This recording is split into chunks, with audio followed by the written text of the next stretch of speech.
Welcome back. Conveyance and distribution of water, इस chapter का हमारा पाइप से टॉपिक चल रहा था। हमने पाइप्स के 6 टाइप्स कवर कर लिए थे। देवर asbestos pipes, copper pipes, RCC pipes, steel pipes, cast iron pipes and wrought iron pipes, right. So इस वीडियो में हम स्टार्ट करेंगे 7th type of pipe, that is lead pipes. These pipes are usually not adopted for the conveyance of water. ये pipes generally conveyance of water के लिए, transportation of water के लिए use नहीं होते. Lead pipes transportation of water के लिए use नहीं होते. If proper care is not taken, the lead pipes may cause lead poisoning. हम इन्हें क्यों यूज़ नहीं करते हैं ट्रांसपोर्टेशन ऑफ वाटर में? क्योंकि अगर हमने इन पाइप्स की अच्छे से केयर नहीं की, if proper care is not taken, तो lead pipes lead poisoning cause कर देते हैं, जिससे हमारी हेल्थ को काफ़ी नुकसान पहुंचता है. The lead pipes are usually adopted for apparatus required for alum and chlorine dosages. Lead pipes कहाँ यूज़ किए जाते हैं? लेबोरेटरीज में. लेबोरेटरीज के अपैरेटस में जहाँ हमें एलम पर, मतलब फिटकरी पर या क्लोरीन डोजेजेस पर काम करना हो. ये पाइप्स कन्वेंस के लिए, ट्रांसपोर्टेशन के लिए यूज़ नहीं हो रहे हैं. कहाँ हो रहे हैं ये यूज़? लेबोरेटरीज में. एलम मतलब फिटकरी या क्लोरीन पर जब हमें कुछ काम करना हो तब. They cannot be used to carry hot water as they sag or bend due to heat. हम लीड पाइप्स में से गर्म पानी ट्रांसपोर्ट नहीं करवा सकते. हमने इसकी पहले वाली वीडियो में देखा था, कॉपर पाइप्स जब हम पढ़ रहे थे, कि जब हम पाइप से अगर गर्म पानी ट्रांसपोर्ट करते हैं तो वो पाइप का मटेरियल एक्सपांड होता है, और एक्सपांड होने की वजह से पाइप ऑफकोर्स सैग होगा, झुकेगा नीचे की तरफ ड्यू टू ग्रेविटी, राइट. तो लीड पाइप्स में से हम हॉट वाटर, गर्म पानी नहीं ट्रांसपोर्ट करवा सकते. अगर हम इनमें से गर्म पानी ट्रांसपोर्ट करवाते हैं तो ये सैग हो जाएंगे, इनका मटेरियल एक्सपांड हो जाएगा, लटकने लग जाएंगे, पाइप खराब हो जाएगा. Now advantages of lead pipes. First, easily bent. Lead pipes काफ़ी आसानी से बेंड हो जाते हैं, काफ़ी आसानी से मुड़ते हैं. Stand high pressure. Lead pipes काफ़ी हाई प्रेशर झेल पाते हैं, एक्सटर्नली भी और इंटरनली भी. Disadvantages of lead pipes. Cause poisoning. हमने इंट्रो में पढ़ा लीड पाइप्स के कि अगर हम प्रॉपर केयर नहीं करते हैं लीड पाइप्स तो वो लीड पॉइजनिंग कॉज कर सकते हैं. Sag when hot water is used. अगर हम इनमें से गर्म पानी ट्रांसपोर्ट कराते हैं तो ये खराब हो जाते हैं, बेंड हो जाते हैं, सैग हो जाते हैं, इनका मटेरियल एक्सपांड होता है. 8th, plastic pipes. The plastic is a new material of the modern age. ये हम सबको पता है, प्लास्टिक ये न्यू मटेरियल है. इस मॉडर्न एज में, अभी के एज में प्लास्टिक काफ़ी ज़्यादा यूज़ हो रहा है. The use of plastic pipe in the conveyance of water has increased. इसी तरह से ट्रांसपोर्टेशन ऑफ वाटर के लिए भी प्लास्टिक, इस मटेरियल का यूज़ काफ़ी ज़्यादा बढ़ गया है. प्लास्टिक पाइप्स काफ़ी ज़्यादा डिमांड में है, काफ़ी ज़्यादा यूज़ में है. Advantages of plastic pipe. The pipes are good electrical insulators. हम ये अर्लियर क्लासेस में पढ़ चुके हैं, हमें अच्छी तरीके से पता है कि प्लास्टिक इलेक्ट्रिकल इंसुलेटर है. इनमें से इलेक्ट्रिसिटी पास नहीं होती.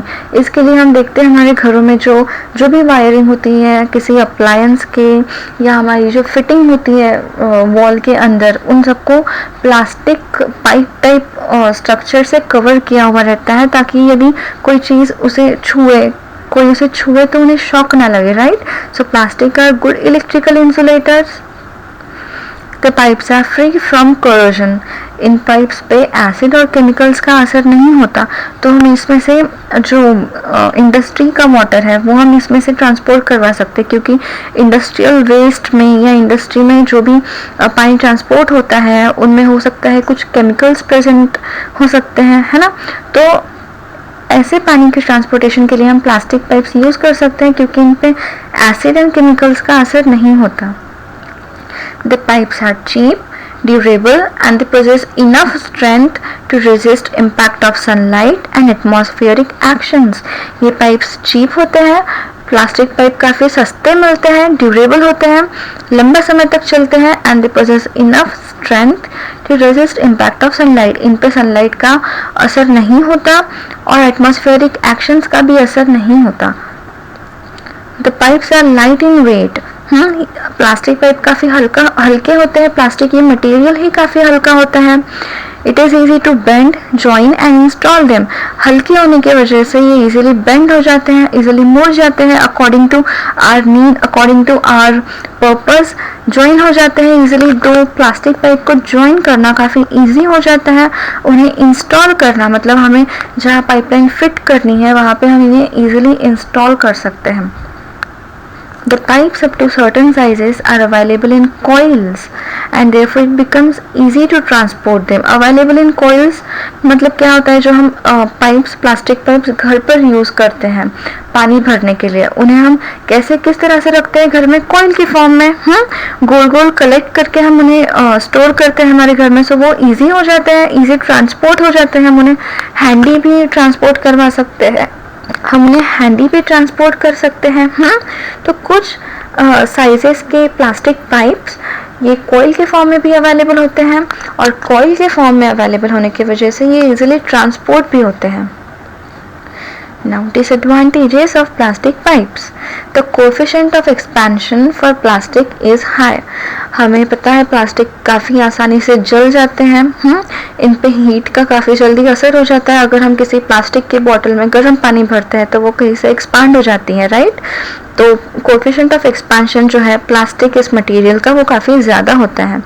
मतलब ज़्यादा होता है का क्या मतलब होता है, वो हीट को सहन नहीं कर पाते हैं। अगर उन्हें ज़्यादा हीट दी जाएंगी तो वो अपना शेप चेंज करेंगे, उनका वॉल्यूम चेंज होता है, वो ख़राब हो जाते हैं।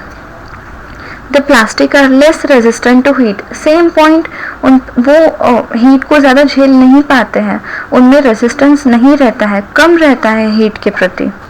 It is difficult to obtain the plastic pipes of uniform composition. जो हम पाइपलाइन में प्लास्टिक पाइप्स यूज़ करते हैं वो जनरली यूनिफॉर्म कंपोजिशन में उन्हें प्रोड्यूस करना बहुत डिफ़िकल्ट होता है। प्लास्टिक, हम सिर्फ और सिर्फ प्लास्टिक की मटेरियल यूज़ नहीं कर सकते हैं, हमें उनमें दूसरा मटेरियल भी ऐड करना पड़ता है प्लास्टिक पाइप को प्रोड्यूस करने के लिए। Some type of plastic impart taste to water, हम हमारे प्रैक्टिकल लाइफ में ये देखते हैं कि जब किसी प्लास्टिक बॉटल में हम काफ़ी ज़्यादा दिनों तक पानी स्टोर करते हैं तो उस पानी की टेस्ट चेंज हो जाती है। So plastic imparts taste to the water, plastic water में एक अजीब सी टेस्ट इम्पोर्ट कर देता है। Now last type of pipe, wooden pipes. These pipes are usually prepared of staves or planks of wood held together by steel band. Wooden pipes ये wooden planks से बनते हैं. Wooden planks मतलब क्या होता है, ये जो planks होते हैं, ये जो पट्टे होते हैं wood के, इन्हें wooden planks कहते हैं. इन wooden planks को steel band से जोड़कर wooden pipes बनाए जाते हैं. So these pipes are usually prepared of staves और planks of wood held together by steel band. इन्हें स्टील के बैंड से जोड़कर वुडन पाइप बनाया जाता है. The staves are manufactured from selected pine, redwood etc. free from knots and other defects. ये जो वुडन प्लैंक्स होते हैं, जो वुडन पाइप्स होते हैं, ये जो स्टेव्स होते हैं, ये कुछ सिलेक्टेड वुड से के ही बनाए जाते हैं, जैसे पाइन और रेड वुड यही यूज़ किए जाते हैं, अच्छी क्वालिटी के, जिनमें कोई डिफेक्ट ना हो, जिनमें नॉट्स ना हो, ऐसे वुड यूज़ किया जाता है वुडन पाइप्स को मैन्युफैक्चर करने के लिए. The pipes are light in weight but they can not bear high pressure.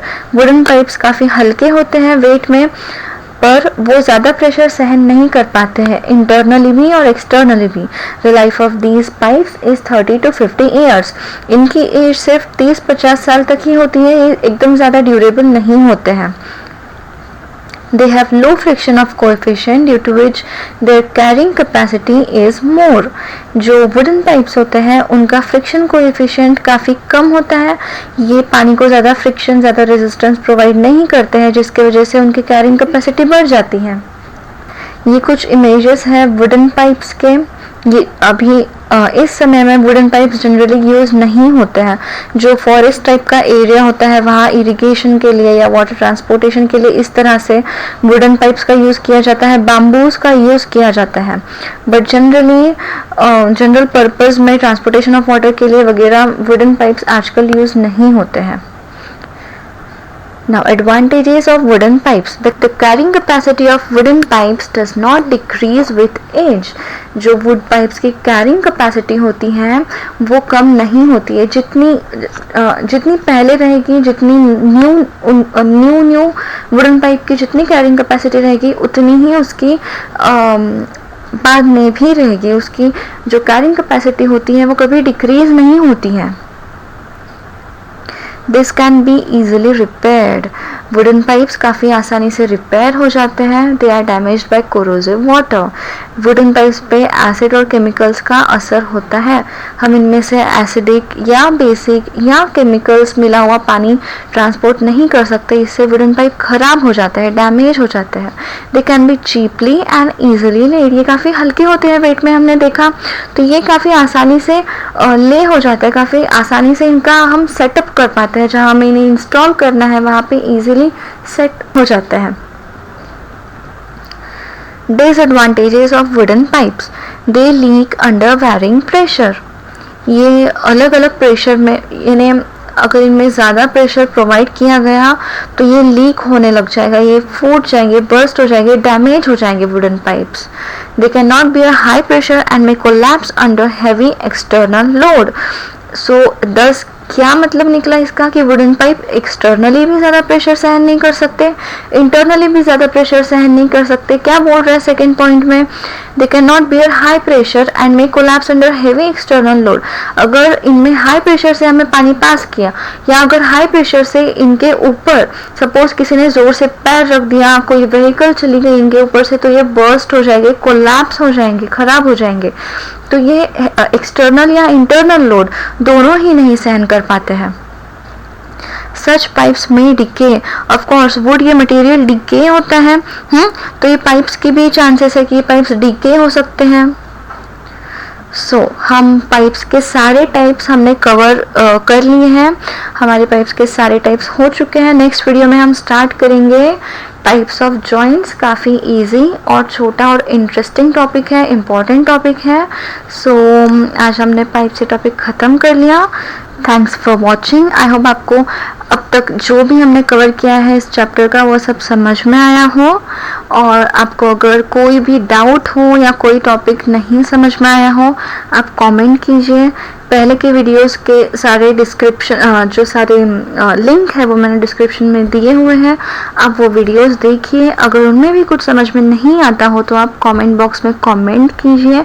मैं अपने नेक्स्ट वीडियो में सारे जो क्वेरीज होती हैं, जो सारे डाउट्स होते हैं वो सारे क्लियर करूँगी. Thanks for watching. Good bye.